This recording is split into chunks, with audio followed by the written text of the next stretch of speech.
Bueno, nuestro primer invitado es Carlos Burgueño, secretario de redacción de Ámbito Financiero y mi querido compañero de cada tarde en FM Millennium. 5 años ya que nos aguantamos. Este es el quinto, sí. Y antes también. Sí, antes toda también. nuestra historia. Qué linda casa, Gracias. Gracias por venir. Tendría que haber venido antes. No, por favor, por favor. Gracias por venir en un feriado. Para mí es más cómodo un feriado. Es verdad, es verdad. A veces pasan estas cosas. A veces pasa. Después de 8 años de no encontrarnos en un set televisivo, vamos a hablar de economía Sí, y en un año de rock and roll. En un momento de rock and roll. Sí, están pasando heavy metal. En este momento. Si siempre es rock and roll, ahora es heavy metal encima. Estaba escuchando y viendo las declaraciones de Christine Lagarde en Rusia, no las conocía. Viste lo que dice en un momento, ¿no? Que es algo que lo que se está diciendo de esto personalmente para ella. Es una apuesta. Claro. Ella se está por ir del Fondo Monetario. Tiene para 1 o 2 años más. Sí. Por los directores gerentes del Fondo Monetario son europeos y duran un tiempo en el cargo. Y Christine Lagarde viene después de un pequeñín problema que tuvo Strauss-Kahn. Sí, nada. ¿No? Miren la película de Gerard Depardieu. Sí, ¿no? sí, tremendo. De Abel Ferrara. Justo en estos tiempos, además. Justo en estos tiempos. Y viene a partir de eso, es francesa, ya se le está buscando el reemplazo y ella quiere tener una carrera política en Francia. Esto es lo que decía recién en un momento, que ella lo toma también como algo personal, como una apuesta personal de ella. Porque si le va bien, ella puede llegar a mostrar un cambio en el Fondo Monetario Internacional, en el cambio de las políticas, del tratamiento, un Fondo Monetario que si tiene éxito en la Argentina va a haber cambiado su historia en la Argentina y en América Latina. Claro, ¿no? claro. Entonces es interesante este audio por eso. Esto me lo habían contado desde Washington. ¿Por qué ella se pone tanto la camiseta de este acuerdo? Porque le sirve como un ejemplo de hacer las cosas bien. ¿Qué sería tener éxito en la Argentina para el FMI hoy? Para la Argentina, con el fondo, o para la economía argentina, comparado con otros acuerdos con el fondo, cumplirlo y que no vuele todo por el aire. La última vez que...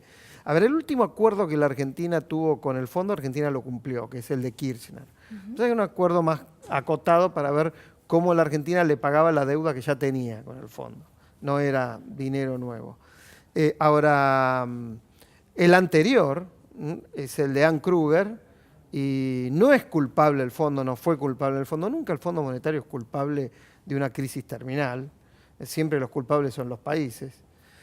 Pero fue el que la terminó de desatar, ¿no? En noviembre del 2001, con el ministro Cavallo al frente del Palacio de Hacienda, el Fondo Monetario en un momento dice, bueno, Argentina nos cansamos que no cumpla sus promesas, creemos que no va a ningún lado este plan económico que está ejecutando, no le vamos a dar el desembolso de los 10.000 millones de dólares comprometido, lo tendría que haber girado en diciembre del 2001, no se lo vamos a dar y eso aceleró la crisis. Claro. Ahora, en el caso de este acuerdo, que todavía no conocemos los detalles, faltan algunas semanas todavía para saber cómo va a ser. Pero te diría que ya el 60-70... ¿Nos contás algo del 60-70 de eso? Que yo sé que vos tenés información, pero además, sobre todo, entender este significado que tiene lo de stand-by, digamos. El dinero está ahí, está a disposición. Que lo usemos o no, depende de nosotros. Es así, ¿no? A ver, a diferencia de otros acuerdos, el stand-by, que fue primicia nuestra. Es verdad. El acuerdo de stand-by tiene la característica de liberarte dinero pronto, como que te creen pronto. ¿Sí? Bueno, ¿vos qué vas a hacer para cumplir con lo que te comprometes? Bueno, esto y esto. Perfecto, te doy una parte de la plata. Sí. Ahora, a los 3 meses viene la primera revisión y vos tenés que haber cumplido con las metas que te comprometiste. Si no, no viene el resto de los desembolsos. Esa es la característica del stand-by. Entonces yo decía, bueno, el fondo le va a prestar 20.000 millones de dólares, 30.000 millones de dólares a la Argentina. En realidad la cifra más o menos va a andar por los 22.000. De los cuales entre 5.000 y 7.000 tendrían que venir antes de fin de año. Bien. O sea, cuando Argentina firme el acuerdo, viene 5.000, 7.000, depende del porcentaje que se termine de negociar. Ahora, para el resto, vos tenés que cumplir con las metas. Claro. Las primeras metas probablemente se cumplan y probablemente se acepten. La Argentina se va a comprometer a un déficit fiscal este año de 2,5, 2,7, más o menos con lo que se está ejecutando. En ese sentido no va a haber problemas. El problema va a venir el año que viene.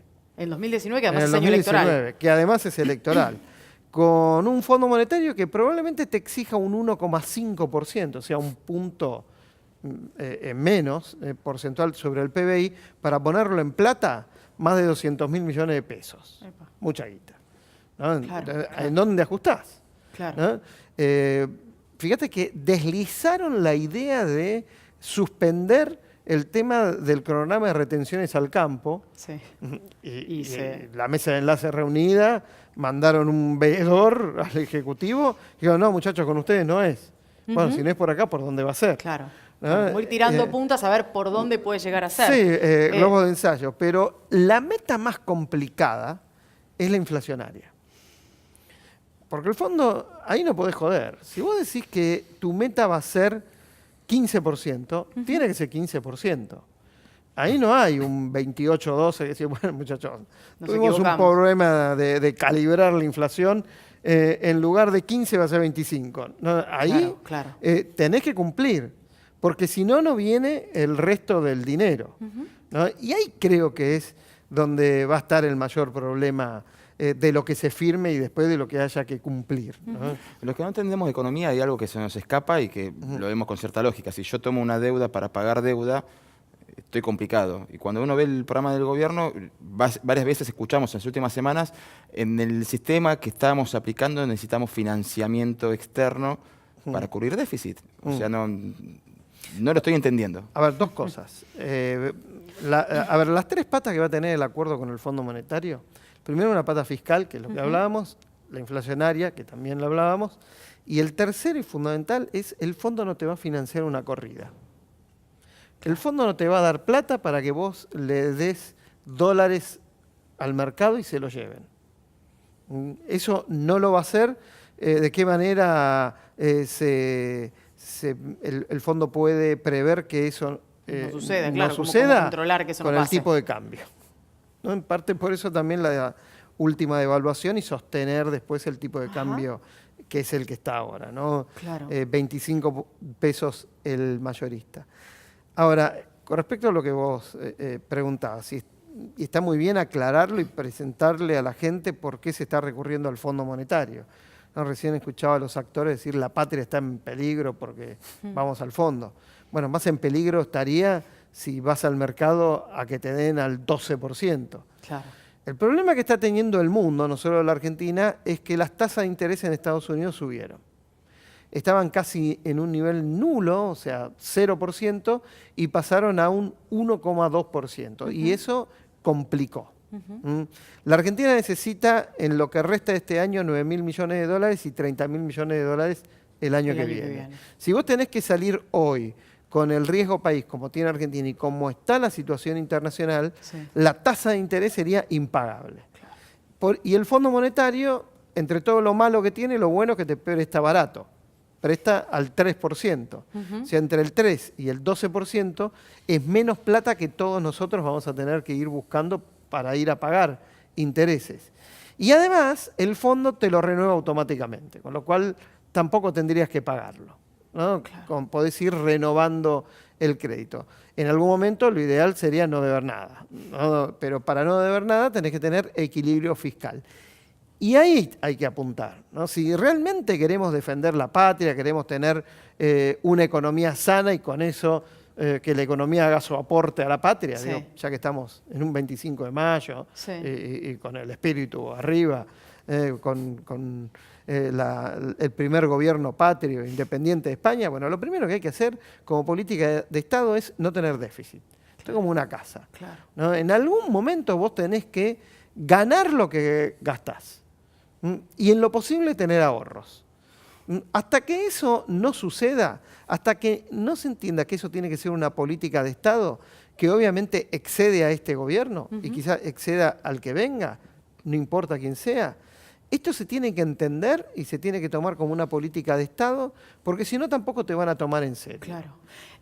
Otro de los frentes que ha tenido el gobierno en materia económica en estos tiempos, y que fue previo a lo del fondo y previo a la corrida y demás, fue el de las tarifas, que ya lo viene arrastrando desde el inicio, porque además se había hablado del sinceramiento de las tarifas y todo esto fue sucediendo tal y como lo contaron en las audiencias públicas, además se hizo público, como lo indica su palabra, pero claro, empezaron a golpear el bolsillo de, sobre todo la clase media, el votante de Cambiemos. Hay un testimonio de estas últimas horas del presidente Macri, si te parece lo vemos y después lo analizamos. Mi compromiso es que la inflación va a ir bajando en el tiempo. Está costando mucho más porque el atraso en las tarifas era mucho mayor. ¿Va a vetar si sale el proyecto de la oposición? Ese es un proyecto dañino, es un proyecto que nos hace creer de vuelta que hay una solución mágica, retrotraemos todo. ¿Y dónde salen los ciento y pico de mil millones de pesos? Si estamos diciendo que tenemos un agujero de varios cientos de miles de millones de pesos que nos está hundiendo porque tenemos que tomar deuda y el mundo ya no nos quiere prestar más tanta plata, nos pide que hagamos los deberes y se sanciona un proyecto que agrava ese problema y la verdad es que las tarifas son lo que valen, los aumentos de las tarifas son por arriba de cualquier aumento de sueldo porque estaban en cero, no estamos multiplicando por 10, si valía la factura de luz menos que un café. Y hoy todavía estamos en un camino de que va a tener que seguir aumentando hasta lograr llegar a lo que vale la energía. Efectivamente, el proyecto del Congreso agrava las tarifas, agrava el problema que tiene Argentina. Y el problema fiscal, sí. Yo le voy a poner un poquito más de tecnicismo a lo que decía el presidente. Son 130.000 millones de pesos, ¿no? Debería saberlo el presidente. ¿No? ¿Depende de un reportaje en un bar? Sí, es la Brújula 24, un medio de Bahía Blanca que siempre consigue buenas entrevistas. Los deben haber encontrado y ya estaban con la cámara y le hicieron la entrevista. Muy bien. Sí, son con un montón de publicidades atrás. Siempre tienen buenas entrevistas los de muy bien, felicitaciones a los chicos de Bahía Blanca, de la Brújula de Bahía Blanca. A ver, sí, tiene destino de veto si es que se aprueba, como parece que se va a aprobar en el Senado, y no puede ser de otra manera. Encima, si vos estás negociando con el Fondo Monetario, un ajuste de 200.000 millones de pesos, 130.000 millones más serían 330.000 millones de pesos, sería peor, ¿no? Ahora, hay una cuestión, vos mencionabas bien, esto se aprobó en las audiencias públicas y además en el presupuesto. Sí. O sea, los mismos legisladores que ahora van a cambiarlo son los que lo aprobaron con el presupuesto.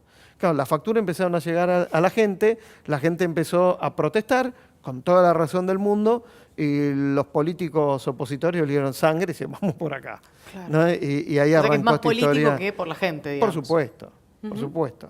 A ver, cuando en el programa, en Millennium, el día de las audiencias públicas lo dijimos.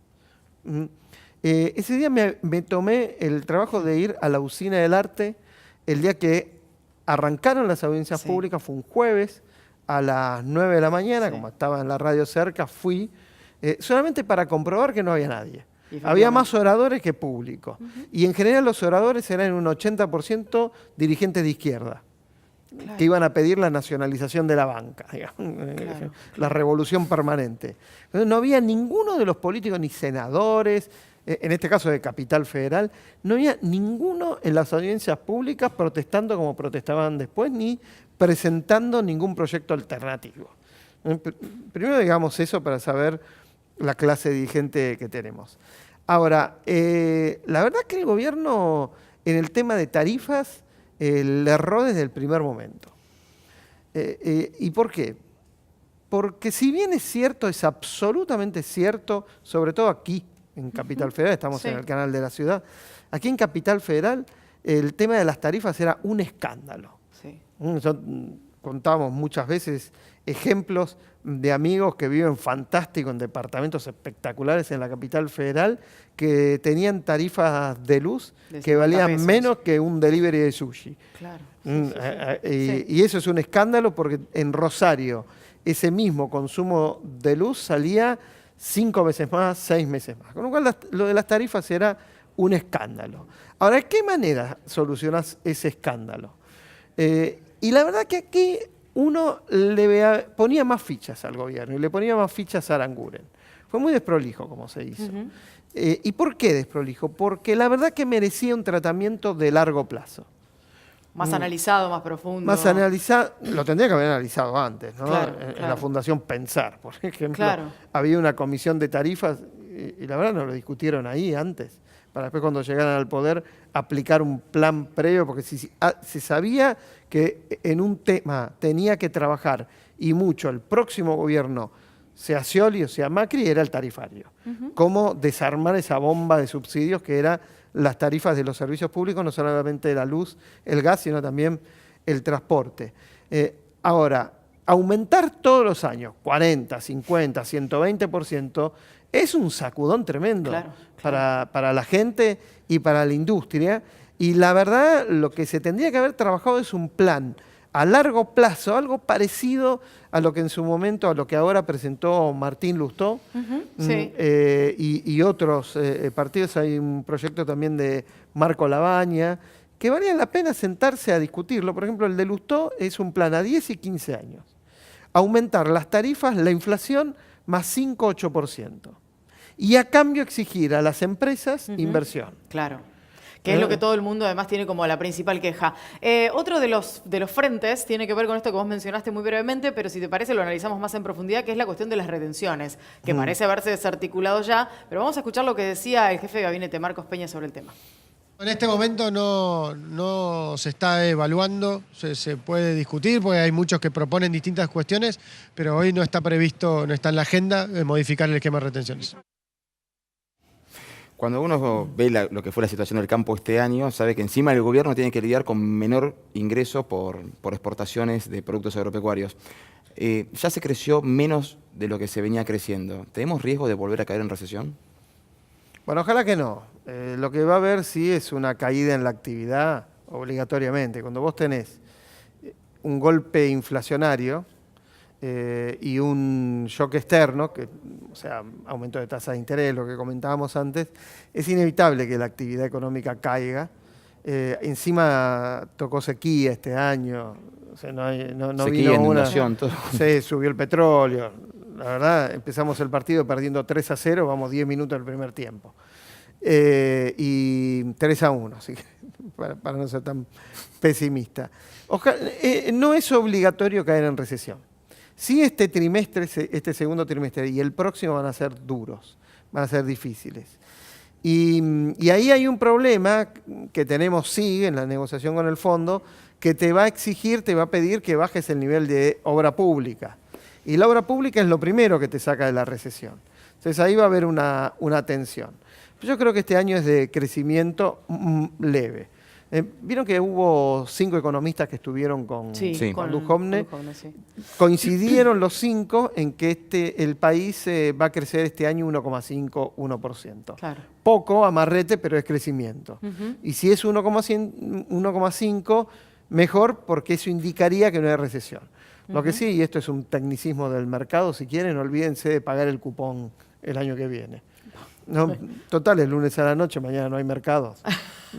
Mañana no hay mercados. Mañana no hay se escuchó mercado, ahí de los por ahí este mercados. dato. Claro, justo lo escucharon. Igual ya estuvo cayendo lo suficiente el cupón. Pero estaba escuchándolo a Marcos Peña, no escuché esta declaración. Esto es de hoy. Es de hoy, después del TDU. La declaración arranca por ahora, y la verdad que esa es la respuesta con las retenciones. Por ahora no. Claro, por ahora puede ser mañana, pasado o nunca. Por ahora es este año, ¿no? El cronograma de retenciones de este año no se cambia. Se va a mantener. Se va a mantener. Va a depender, y esto tómenlo como una información, como un dato, que es lo que maneja el gobierno, el Ministerio de Hacienda.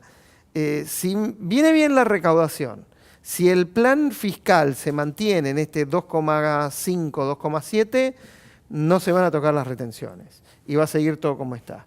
Pero si hay que tocarla, se va a tocar. Y está mal que así sea. Uno cuando habla de las retenciones al campo, que es la única medida concreta de baja de impuestos del gobierno de Macri desde que llegó, uno lo analiza desde la envidia. ¿Por qué no me tocó a mí? ¿No? Pero la verdad que felicito a la gente del campo que lo logró, claro, que le bajen los impuestos. Pero también son, digamos, un motor generador de trabajo y demás, que todo eso se ve perjudicado de no ocurrir la baja. Si vos ves la actividad privada, 100% privado, sí, el único sector privado sin subsidio que durante estos años creció pese a la sequía es el campo. El resto tenés obra pública, tenés la industria automotriz, tenés un montón de cuestiones que de alguna manera algún tipo de ayuda del Estado tiene, ¿no? Porque las retenciones son impuestos. Sí. Por eso uno habla de la envidia. Yo lo que hubiera querido es que el gobierno arranque con un shock de confianza en ganancias. a la cuarta categoría. Gracias, un placer. Gracias por haber venido este 25 de mayo. Muy lindo lugar, muy lindo canal y bueno, felicitaciones. Gracias. Volveré. Bueno, Algunos esa era la viernes. promesa que estábamos esperando. Algún Era la promesa viernes volveré. Nos vemos el lunes. Gracias por haber venido hasta el lunes.